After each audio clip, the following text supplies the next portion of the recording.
Selamat malam para sadulur di mana saja saudara-saudara berada ya. Selamat malam, kita ngopi malam hari ini sambil kita sharing tentang berbagai hal di kehidupan kita. Terutama untuk para anak muda ya. Saya khusus karena materi ini adalah materi pembelajaran ketika manusia remaja dan menjadi dewasa, yaitu kita belajar memaknai cinta pada malam hari ini. Nah, kenapa kita perlu belajar memahami dan memaknai arti cinta? Karena ternyata di dalam dunia yang penuh dengan berbagai hal ini, cinta adalah sesuatu yang sangat diandalkan, satu. Yang kedua, ternyata 80% orang tuh salah memaknai cinta. Jadi ini yang sebenarnya jadi keresahan lagi gitu kan. Kenapa saya selalu bilang bahwa channel ini dibuat selalu dari keresahan demi keresahan, dari masalah demi masalah, supaya kita boleh hidup di dalam kebenaran yang sejati. Kebenaran yang memang itu harus terjadi gitu. Nah, jangan sampai orang juga salah memaknai cinta. Nah, yang pertama kita mungkin belajar definisi cinta. Nah, orang salah membedakan ya antara cinta dan nafsu, antara cinta dan birahi, antara cinta dan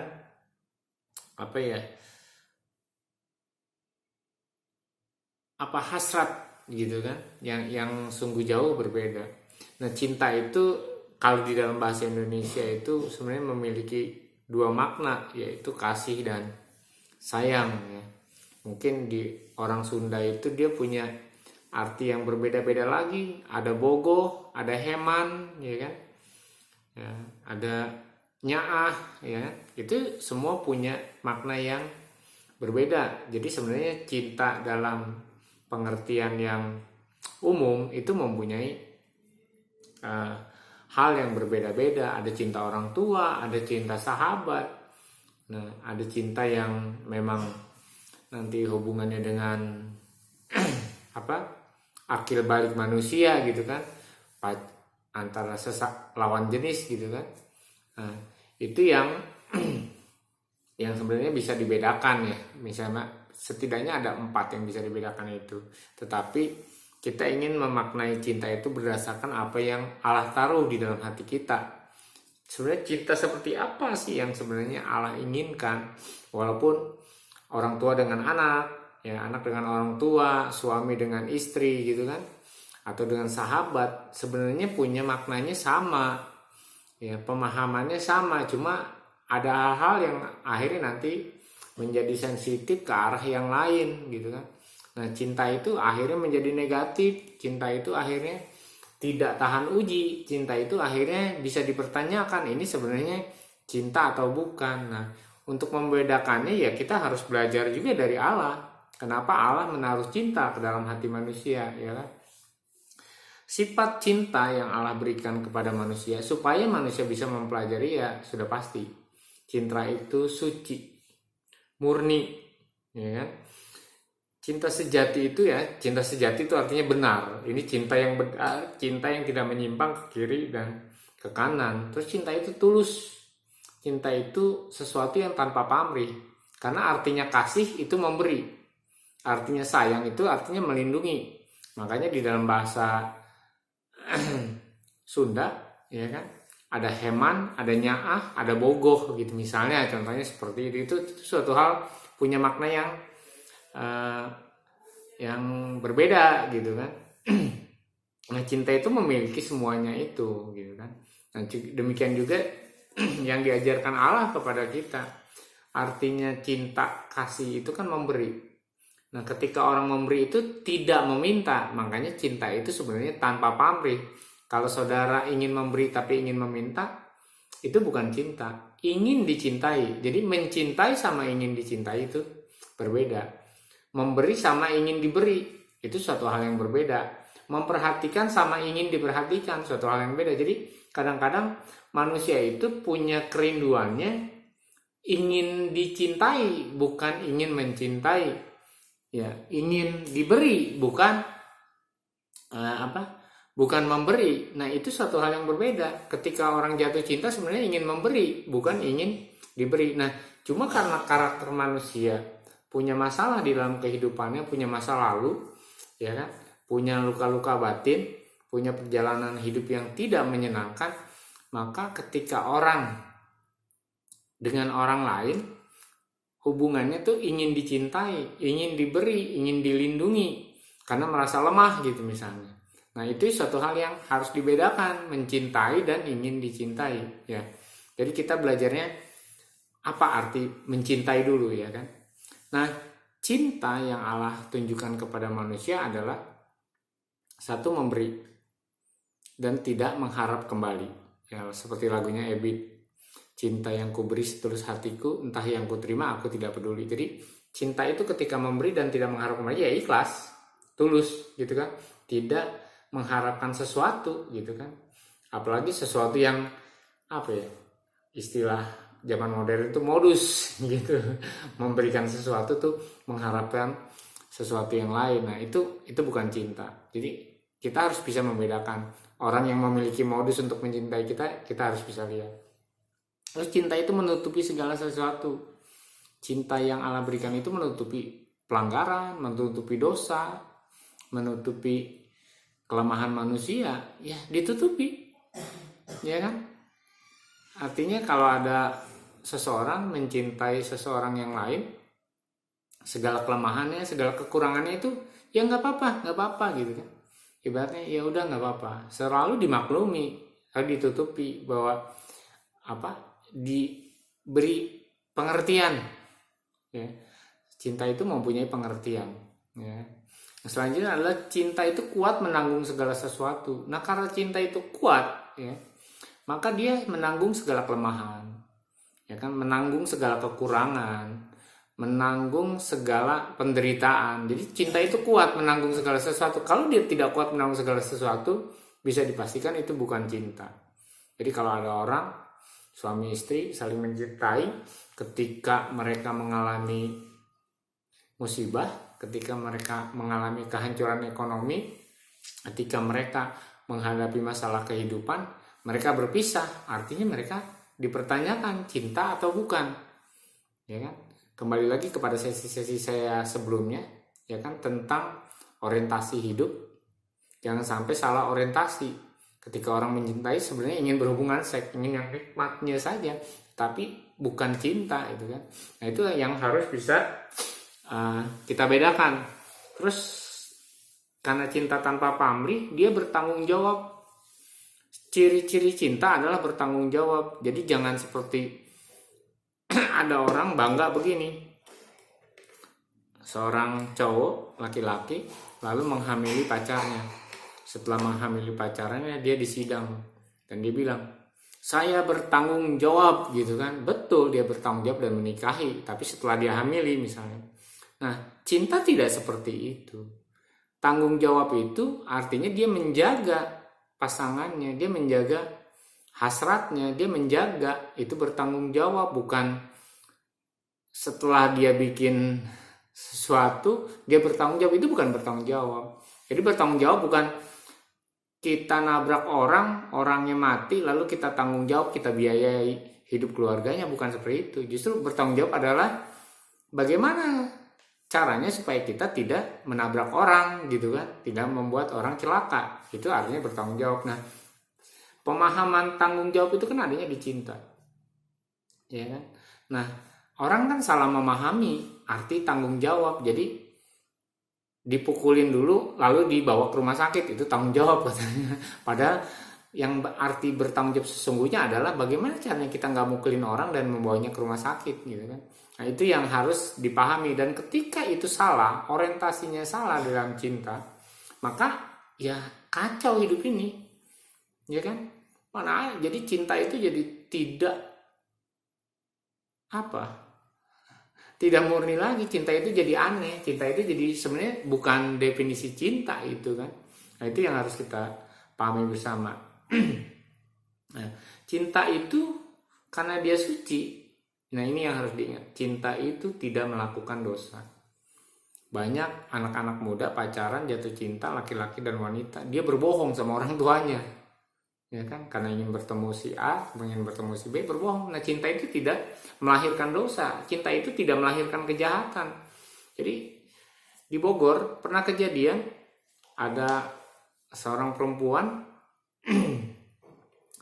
dia bertemu dengan seorang laki-laki, ya kan, lalu dia karena dia takut sama orang tuanya, dia berbohong, saya mau pergi belajar. Nah ternyata setelah pergi belajar sama, dia bilang pergi belajar, dan ternyata dia nggak pulang-pulang, lalu dia ketemu cowok yang dia taksir itu dan dibunuh gitu kan. Jadi nggak bisa kalau dibilang cinta, ingin bertemu, ingin apa, ketika berbohong malah akhirnya dia mati, ya kan. Ini suatu hal yang jadi pelajaran gitu kan. Itu bukan cinta. Kalau orang mencintai seorang, dia tidak pernah berbohong, dia tidak pernah berdusta, dia tidak pernah melakukan kejahatan. Cinta tidak pernah melakukan kejahatan, baik kepada diri sendiri maupun kepada orang lain gitu kan. Walaupun orang lain yang dibohongi itu tidak rugi gitu kan, tetapi dia akan menanggung akibat segala sesuatu perbuatannya itu. Jadi ingat, cinta itu tidak melakukan dosa, cinta tidak berbuat dosa. Terus yang selanjutnya adalah cinta itu karena menutupi segala sesuatu, menutupi segala pelanggaran, menutupi segala kelemahan, ya. Cinta itu tidak menghakimi.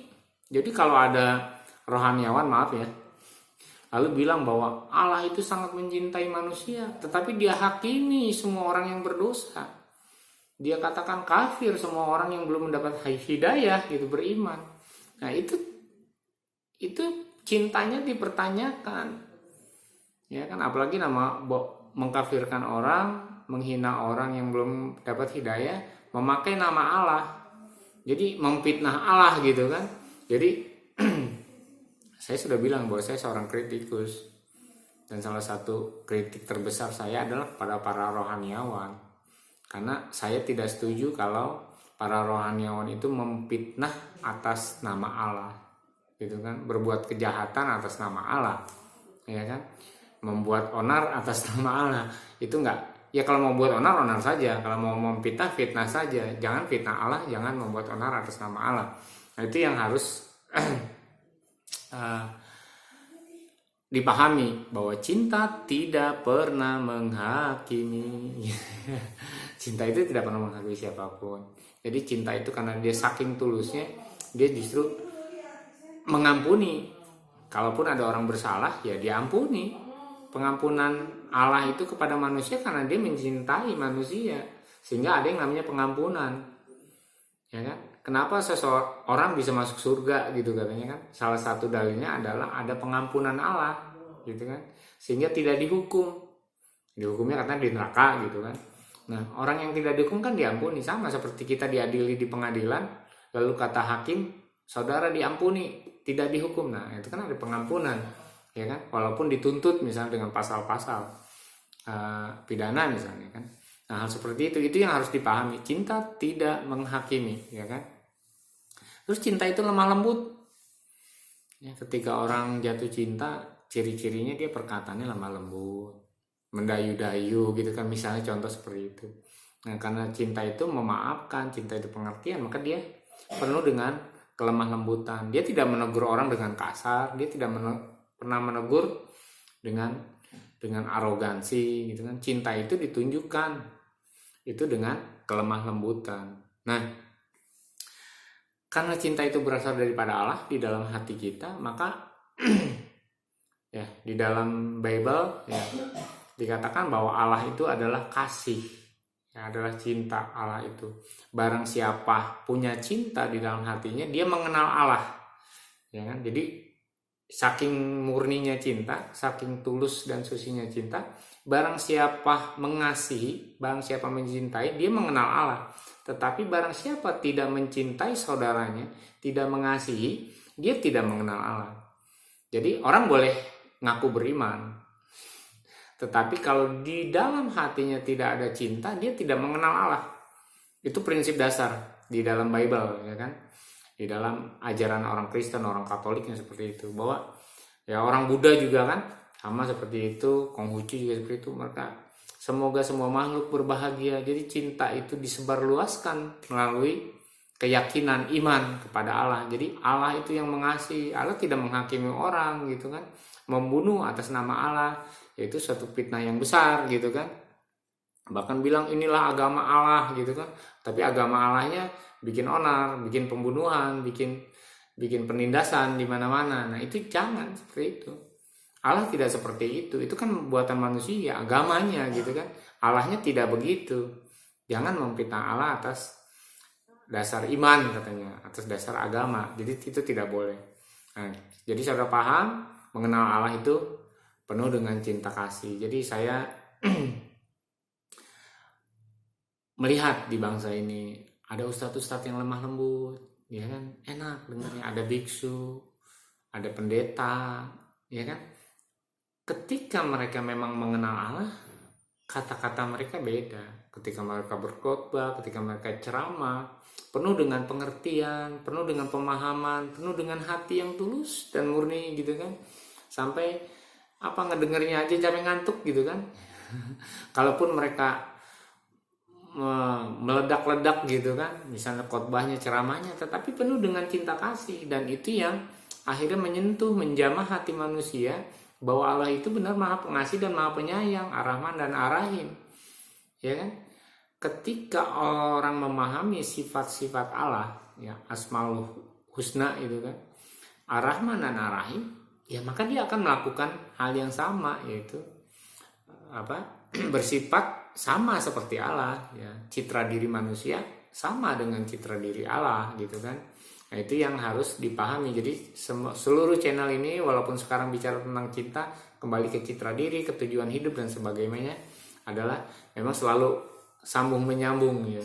Jadi saya berharap saudara menonton semua materi dari channel saya ini supaya bisa memahami lengkap ya, supaya bisa memahami apa yang bisa saya bagikan itu tidak setengah-setengah, karena waktu setiap sesi hanya 20-30 menit ya, jadi harus dipahami seperti itu. Nah, karena untuk membuktikan bahwa kita mengenal Allah melalui cinta kasih, maka sesama manusia perlu mengasihi, ke alam perlu mengasihi. Jadi mungkin di beberapa sesi sebelumnya saya menyampaikan ketika hubungan manusia dengan Allah baik gitu kan, kita mengenal sifat-sifat Allah, maka sifat-sifat Allah akan ada pada kita. Seperti yang dikatakan Ibnu Arabi ya kan, seorang tasawuf besar gitu kan, gurunya para tasawuf lah, gurunya orang sufi. Manusia memiliki citra ilahi, ya kan, sama seperti kitab Tanaknya orang Yahudi, ya kan, Taurat gitu kan, bahwa manusia diciptakan menurut gambar dan rupa Allah, ya rupa Allah gitu kan, karakternya karakter ilahi gitu kan, seperti itu. Nah, itulah yang memang punya dalil gitu kan, punya dalil, punya hukum, punya dasar, punya firman Tuhan bahwa itu memang seperti itu yang terjadi gitu kan, bahwa manusia itu punya citra Allah, salah satunya kan cinta. Nah, ketika kita memiliki cinta yang benar, ya tidak dicampur adukan dengan ambisi, tidak dicampur adukan dengan birahi gitu kan, maka itulah cinta yang murni gitu kan. Tidak dia dicampur adukan dengan pamrih, dengan tujuan tertentu, atau yang disebut terkenalnya sekarang modus gitu kan. Maka kita benar-benar memiliki cinta, dan mencintai itu suatu kebahagiaan. Jadi kebahagiaan itu sebenarnya bukan dicintai, tetapi mencintai. Kenapa kita harus mencintai? Karena Allah lebih dahulu mencintai kita. Ya, supaya kita belajar cinta Allah kepada kita itu supaya kita terapkan kepada dunia ini. Kita mencintai sesama manusia, mencintai alam. Jadi kalau kita merasa dicintai Allah, kita akan memelihara alam. Kita tidak akan merusak alam ini, dunia ini. Kita akan mencintai binatang, tumbuhan, bumi ini kita cintai, kita rawat sehingga tidak merusaknya gitu kan. Dengan demikian juga antara sesama manusia, sesama makhluk, itu akan kita berikan cinta yang terbaik, sama seperti Allah telah mencintai manusia, ya kan. Bahkan ada tulisan yang mengatakan bahwa begitu besarnya kasih Allah akan dunia ini gitu kan, Jadi memang begitu besar sekali kasih Allah, setinggi-tingginya langit lebih tinggi kasih Allah, sedalam-dalamnya laut lebih dalam kasih Allah, seluas-luas samudra lebih luas kasih Allah. Jadi begitulah cinta Allah kepada manusia. Nah, sehingga manusia ketika memahami Allah, dia penuh dengan cinta kasih, ya. Jadi bukan hanya cinta kasih itu milik biksu gitu kan, milik pendeta Hindu, milik pendeta yang menjadi biarawan gitu kan, milik kaum sufi gitu kan kita lihatnya begitu. Padahal cinta itu ya seperti Allah gitu, dan kita memiliki semua. Jadi kita tidak perlu menjadi biksu, kita tidak perlu menjadi biarawan gitu kan. Dan itu misalnya contoh tokoh-tokoh besar misalnya seperti Madam Teresa gitu kan, menunjukkan cinta. Dia nggak takut loh sama kusta, dan dia tidak takut ditulari oleh kusta karena dia punya cinta, dan cinta itu menutupi segala sesuatu, dan dia tidak takut, ya kan. Justru ada pedoman bahwa kasih cinta itu tidak ada ketakutan di dalam cinta. Jadi cinta itu tidak memiliki ketakutan karena cinta itu tidak melakukan dosa, cinta itu tulus, tidak itu murni, maka cinta itu di dalam cinta tidak ada ketakutan. Ya. Karena di dalam ketakutan itu ada hukuman sebenarnya. Orang takut itu karena terhukum gitu kan. Nah, itu yang harus kita pahami. Tapi di dalam cinta, itu di dalam Allah gitu kan, itu tidak ada ketakutan. Lalu kenapa manusia punya kerinduan untuk mencintai? Karena Allah memberikan hati, menciptakan hati manusia itu ada satu kekosongan di dalam hati manusia yang perlu diisinya dengan cinta gitu kan. Ya itu sengaja memang Allah buat seperti itu. Dan ketika hati yang kosong itu, ketika manusia dewasa, ketika manusia akil balik, dia merindukan itu cinta. Tetapi kadang-kadang manusia mencarinya dengan cara yang salah. Nah, ketika hatinya yang kosong itu terisi dengan cintanya Allah, maka dia akan melakukan kebenaran-kebenaran gitu kan. Tidak ada lagi kebohongan, tidak lagi dusta, tidak ada lagi hal-hal yang tidak senonoh gitu kan. Karena itulah sifat cinta dan itulah sifat Allah di dalam diri kita. Jadi mari saudara, sama kaum muda, carilah cinta yang benar, maknanya yang benar, sehingga kita bisa hidup bahagia. Memberi itu suatu kebahagiaan, bukan diberi. Ya kan, melindungi itu suatu kebahagiaan, bukan dilindungi. Jadi kita harus bisa membedakan antara mencintai dan dicintai. Orang yang dicintai belum tentu berbahagia. Orang yang dicintai biasanya banyak nuntut. Tapi orang yang mencintai selalu memberi, selalu memaafkan, selalu memiliki kesucian, selalu menanggung segala sesuatu, ya kan? Orang yang dicintai tidak ingin menanggung segala sesuatu kan, tapi orang yang mencintai ingin menanggung segala sesuatu. Nah, itu saja yang kita sharekan malam hari ini, terutama untuk anak muda yang sudah akil balik 15 tahun ke atas. Ya, kita share, kita sama-sama belajar memaknai arti cinta supaya hidup kita tidak tersesat. Ya, karena cinta tidak pernah menyesatkan orang, cinta tidak membuat buta mata. Justru cinta itulah yang memberikan kekuatan supranatural kepada manusia untuk melakukan hal-hal yang tidak terduga sebelumnya. Jadi mari kita belajar memaknai cinta sebelum kita memang benar-benar jatuh cinta. Ya, supaya kita bisa membedakan mana hasrat, mana birahi, ya kan, mana ambisi, ya kan. Nah, kita harus bisa membedakan cinta dari semuanya itu, memurnikan cinta, sama seperti orang memurnikan emas, ya kan, dipisahkan dari batu, ya kan, lalu dikasih air raksa, dipisahkan batunya dengan emasnya, lalu sesudah itu dibakar gitu kan, baru murni. Jadi kemurnian cinta itu akan diujinya sama seperti orang memurnikan emas, dan dibakarnya kan 1000 derajat. Artinya 10 kali daripada air mendidih panasnya kan gitu. Nah, itu yang saya sampaikan, semoga bermanfaat bagi kita semua. Jangan lupa ngopi, karena ngopi itu sungguh baik buat kita ya, karena zamannya ngopi sekarang. Ya, oke. Terima kasih. Selamat malam, selamat berbahagia.